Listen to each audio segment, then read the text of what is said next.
嗨，亲爱的书友们，欢迎来到书海时光，一个为你每日推荐好书的心灵驿站。赶快关注我们，一起畅游书海，让阅读点亮每一天的精彩。今天，我怀着无比激动的心情，向大家介绍一本在当今社会具有深远影响力的书籍《性权利：21世纪的女性主义》。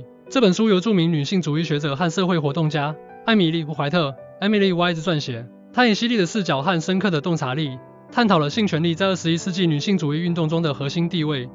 书籍介绍与作者背景：艾米丽·怀特不仅是一位杰出的学者，还是一位积极推动性别平等的社会活动家。她的作品《性权利：21世纪的女性主义》自出版以来，便在全球范围内引发了广泛的讨论和关注。怀特通过这本书，不仅挑战了传统观念，还为新一代女性主义运动指明了方向。这本书的价值在于，它不仅仅是对性权利的理论探讨，更是一本指导实践的行动指南。它帮助我们理解性权利如何与性别平等、身份认同和社会正义紧密相连。对于每一位关心性别平等和社会进步的读者来说，这本书无疑是一盏指路明灯。在开始深入探讨这本书之前，我想先问大家一个问题：在当今社会，我们是否真正实现了性权利的平等？无论性别、种族、年龄或性取向，每个人是否都能自由地表达和享有自己的性权利？这个问题不仅关乎个人自由，更关乎整个社会的公平与正义。第一部分，性权利的定义与重要性。性权利是指每个人在不违反他人权利的前提下，自由地表达和享有与性相关的权利。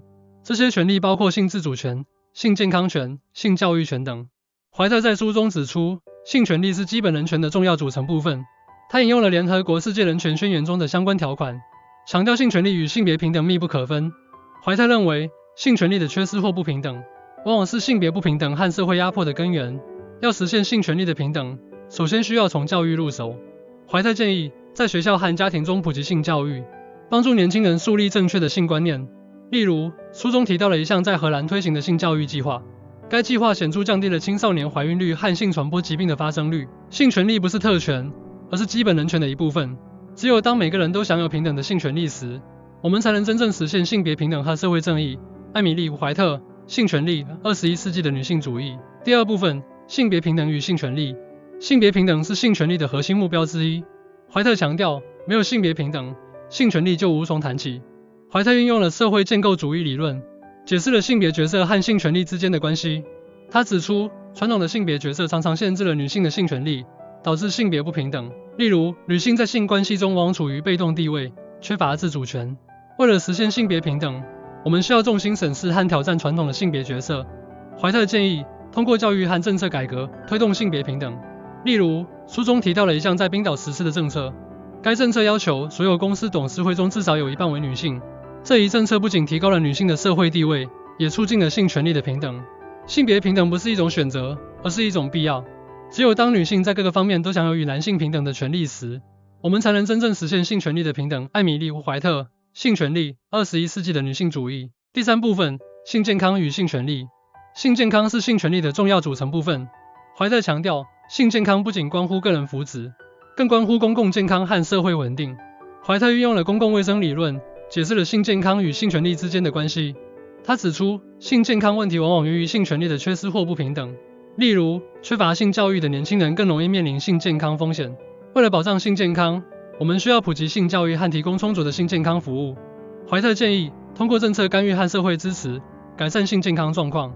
例如，书中提到了一项在澳大利亚实施的计划，该计划为年轻人提供免费的性健康检查和咨询服务。这一计划显著提高了年轻人的性健康水平。性健康不是奢侈品，而是必需品。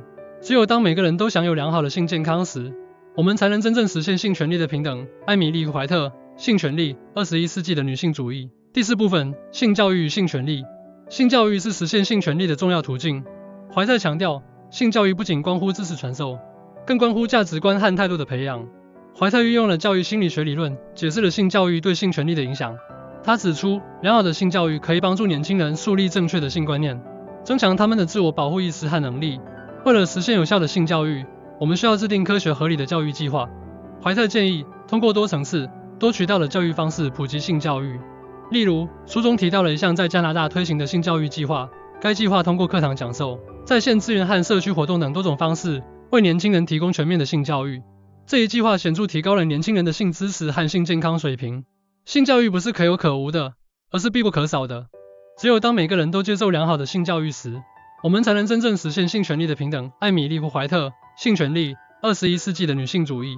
通过以上对性权利21世纪的女性主义的介绍，我们可以看到，性权利是实现性别平等和社会正义的重要基石。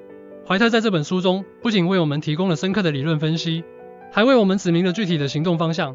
亲爱的读者们，性权利的实现需要我们每一个人的努力。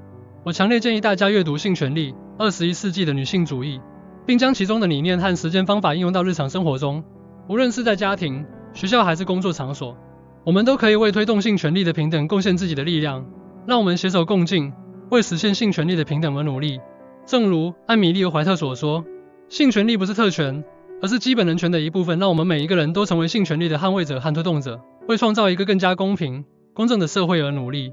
为了更好地理解性权利的重要性，我想分享一个真实的故事。在印度的一个偏远村庄，一位名叫阿米娜的年轻女性勇敢地站出来，挑战了传统的性别角色和性权利的不平等。阿米娜在当地一所学校担任教师，她发现许多年轻女孩缺乏基本的性教育，常常面临性健康风险。阿米娜决定在村庄里开展性教育课程，她利用业余时间编写教材、组织讲座，并邀请当地医生和专家进行指导。经过一段时间的努力，越来越多的年轻女孩开始了解自己的性权利，掌握了基本的性健康知识。阿米娜的行动不仅改变了村庄里年轻女孩的命运，也引起了社会各界的关注。她的故事告诉我们，性权利的实现需要每一个人的努力和参与。正如怀特在书中所说，每一个微小的行动都可能带来巨大的改变。亲爱的观众朋友们，性权利是21世纪女性主义运动的核心议题。通过阅读《性权利21世纪的女性主义》，我们不仅可以深入了解性权利的理论基础和实践方法，还可以从中汲取力量，勇敢地站出来，为实现性别平等和社会正义而努力。